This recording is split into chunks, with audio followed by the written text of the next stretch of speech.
Hi guys! 7:26 PM na. Iwaw feng shui na. Red Ren family and friends, sa pong pinagpalang gabi sa inyong lahat. Ang inyong pong lingkod, Brother Norman Cruz, ang inyong pong feng shui Pachi Chimen, Yijing and Date Selection Consultant. Kumusta po kayo? Well, ang episode po ngayon ay sisiguraduhin natin BFF na matutuldukan po natin in a few minutes. Ano ba yung lucky color na yan? Dahil po sa aking Instagram post, na ubod na po ng dami. Thank you po so much for finding time po to view it. Sobrang nakakalito. At siyempre, sino pa naman di malilito? Iba-iba nga po talaga. Sabi pa nga na isa, dapat daw nagsuot ako ng purple para convincing. At that time po, ang suot ko po is lavender. O eto po, naka-purple tayo BFF. And not only that, para tomorrow, hindi ka po nagmamadali, hindi ka stress, hindi ka pressured to buy the 13, 12 different round fruits. Na ang iba counted, iba hindi naman counted. Wow. So, pressure talaga. Stress pa yan, di po ba? Sabi nila, December is the most stressful month. Kasi mamaya or tomorrow, pag bili pala ng prutas, ma-stress ka na. Okay, so but before that, bitiyan natin ng konti. Ano ba tomorrow? Kuya Norman, tomorrow, BFF is December 31, Tuesday. It's called the Earth Snake Enters the Initiate Officer Day. At bukas din syempre po yung bisperas ng bagong taon. So, ano po meron yan sa December 31, Kuya Norman? Ito, tingnan natin. Suitable for making a donation, going to sea, renovation, groundbreaking, buying a new car, investments, a bit tender, and buying assets. Avoid traveling, start business and trading, not good for tomorrow. Good for whom? And tingnan natin animal signs. Rat is average, ox is very good, tiger and rabbit not so good. Dragon is average, snake is very good, horse is average, goat not so good, monkey very good, rooster very good, dog average, and pig not so good. Ayan. Okay. So i-daily chimen din natin, BFF ha, just in case to toughen our mental mind. Doon po yung mindset natin.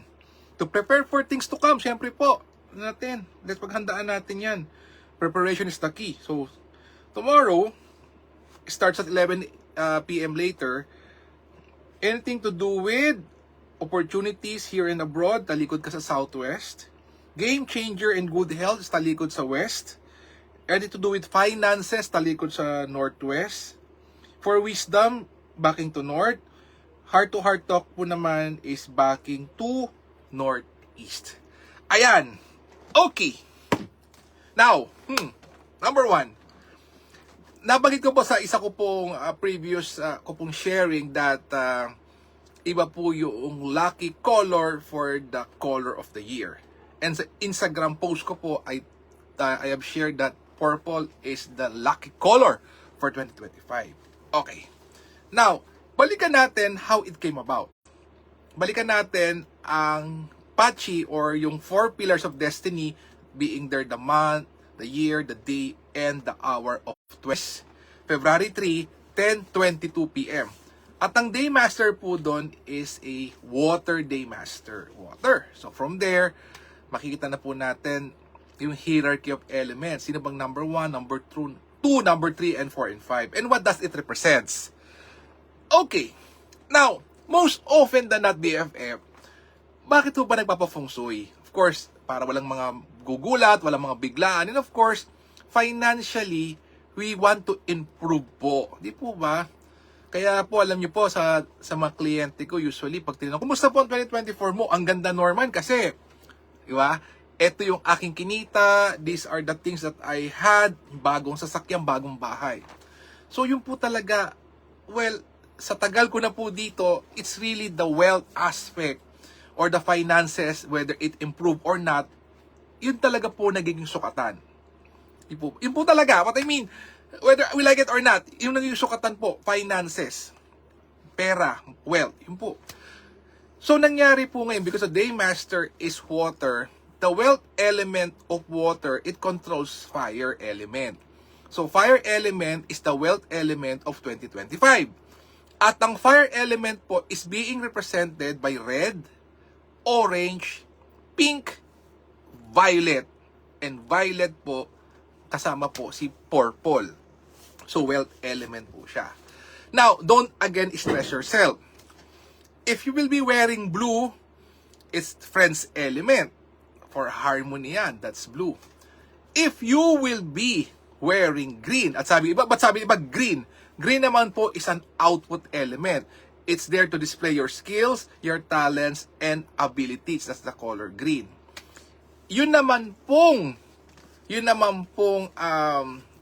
earth, which is brown and yellow. Kung gusto po talaga nyo mag-brown and yellow, yun naman po ang tinatawag po nating power and authority element for 2025. And finally, saan po papasok ang white, silver, gold, and gray colors for 2025? Siya pong tinatawag po nating resource element. So if you're not feeling well, if you want to feel rejuvenated, you want to 10x your status now, physical health or mental health, you wear white, silver, gold, and gray, which is the metal element, because metal is the resource element of water na nabanggit ko na po kanina is the day master element of 2025. So, yan na po, BFF ha. So, to be straightforward, the color that you have now, the color that makes you happy, kasi iba-iba po yan eh. So, the year will tell us that the wealth element is purple, but you have your own patchy chart. You have your own chart. And at your chart, iba-iba po ang representation po ng kulay for you. Now, how do you measure things? And Kuya Norman, ano bang habang explanation mo naman? Whatever color that makes you happy, whatever color sa mapagkasunduan ng family, and that will unite you as one, go for it. Hi, Aya Ariel! Magandang gabi, and Aya Ariel, hope to visit your home in Clark one of these days. Ganda, no? Sa akin, nakasama. Maybe one of these days, or maybe next year, makasama na ako. So, yun po, Aya BFF, don't pressure or stress yourself with the color. Yes, this is the wealth color. Hi to Ma'am Apple, thanks for watching. Yes, it's a wealth color, but don't stress yourself kung wala ka po nito. Hi to Maring Seni, thanks for watching, no? Don't. Sabi niya sa magsutong rainbow, if wearing a rainbow shirt or wearing none at all will make you happy and energized, go. Wala po restriction. So, halimbawa ho ba, sinuot ko tong purple kong to for the rest of the year. Would it guarantee my success and luck? Well, hindi po ganon. Because wearing a shirt is not enough for you to be lucky or to be blessed or to be successful in life. Meron po yung awareness, meron po yung things to do, you do it po, may timing and everything po. It's just a color po. So, don't stress yourself. Kaya nga po, inagahan ko na para po those who are sleeping early may realize na, oo nga no, ba't pa naisas ako sa kulay na yan? No? Po, ang dami talaga pong nag-react. Ba't hindi pa daw suot ng purple? Hi to Ma'am Rosary, good evening po. Ayan. So, chill lang po tayo, chill, peace on earth lang ha. Iba-iba daw sinasabi. Ay, ganun po. Iba-iba po kasi ng pinanggagalingan. Iba-iba po yung point of reference. Yung iba po kasi, kaya naging green, number 1 ang green eh. So, pag number 1 ang green, green or wood element sa 2025, dapat yun suot ko. Iba na po yung pinanggalingan. Or, sabihin naman nila, ang day master na is tubig eh. So, yun dapat na masusunod. So, suot ko blue. Dapat suot ko blue or black. Depende po talaga. Iba-iba po ng atake. Iba-iba po ng angulo. But again, at the end of it all, whatever color that makes you happy, go for it. Hi, Ma'am Michelle. Thanks for watching. May purple ka na po ba? Oh. So, yun po don't stress yourself. Nabanggit ko nga po kung pagsisimulan lang siya ng away or sabihin ng family, magsusuot tayo bukas ng red. And then, sasabihin ng isa, sinabi ni Kuya Norman purple and because of that, no, nagka-problema pa. Wag. We are here to harmonize. We are here to be humbled. No? We're here to be humbled.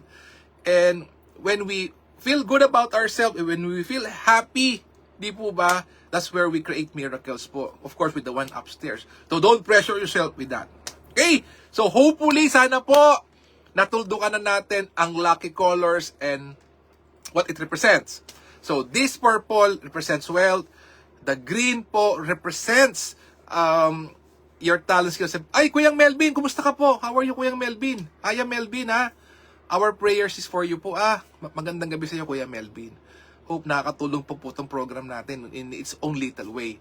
So, okay, yung po namang white, silver, gold, gray, if you want to recover from health, if you want to have good health, yun po naman. Ay, thank you po, Ma'am Michelle. Thank you for watching.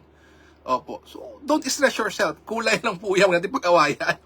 Whatever makes you happy, gusto ko happy ka, you wear it. Yan. Di po ba? Okay, now, second, ano ko yung normal ihanda namin prutas? Ayan na. Counted ba ang grapes? Counted ba ang mangga? Counted ba ang suha, durian? Kasi durian may matulis, counted ba o hindi? Don't stress yourself. Maghanda lang po kayo at ito po naman ay ginagawa po sa abroad. Mapapuntang Hong Kong, Taiwan, Japan, Malaysia, Singapore. 12 lang po na oranges ang ihahanda mo.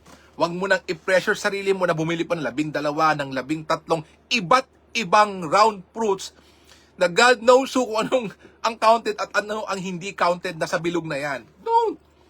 12 oranges or 12 kiat-kiat or 12 pongkan, kulay orange siya, malaki, maliit, okay ka na doon. Good to go. Okay? Ayun po And then, bago pa mag 12, ilagay mo sa pinggan niya, nakabilog, and then you can pray over it po. Yan. Okay? So, yun po importante po that we are together, we are happy, we are humbled, we are in harmony po. At don't you forget, kulay lang po yan, BFF, prutas lang po yan. Don't stress yourself. Opo December na po, last day na po December, tomorrow January 1, di po ba? Lapit na ng Woods. Actually, sa Wood Snake po ngayon, we're more than 50% kasi by February 3, 10:22 p.m. is officially the Wood Snake 2025 year. So don't stress yourself Lahat po ng atin nire-recommend is just a guide. Hindi po to fatalistic na pagsuot ka ng purple, you are super successful at pag di ka nagsuot, you won't be successful. Wala pong ganon. Or, ikaw po yung naghanda ng 12 prutas sa iba't iba compared sa naghanda lang po ng 12 oranges or kiat-kiat or ponkan. May diferensya ba? Kung pagsasaluhan nyo po yan and every one of you are happy dahil nagsasalo-salo kayo, I think that's more of a blessing. That's more of a blessing, BFF. Hindi na po siya para sabihin natin mas maswerte naghanda ng iba't iba kesa dun sa hindi. Doesn't matter. Importante po, yung hinanda nyo po sa kapagkainan ay mapagsasaluhan po ng bawat isa. BFF, that's the most important. And the color that you will be wearing tomorrow, you and your family will make you closer together as one and will make you more happier for 2025. Again, BFF, thank you so much for the opportunity to being able to share. For those na nag-message sa Instagram, thank you so much po. Good yin and yang comments, thank you so much. Na nagsuta po ko ng purple. Okay, so BFF, let us continuously pray for our leaders. Let us continuously pray for world peace. Let us heal as one. Let us be a blessing to others. God bless us also. And with a grateful heart, maraming po salamat sa inyo lahat. God bless. Good night. Happy New Year. More blessings. 2025, Year of the Wood Snake. Bye-bye. Thank you.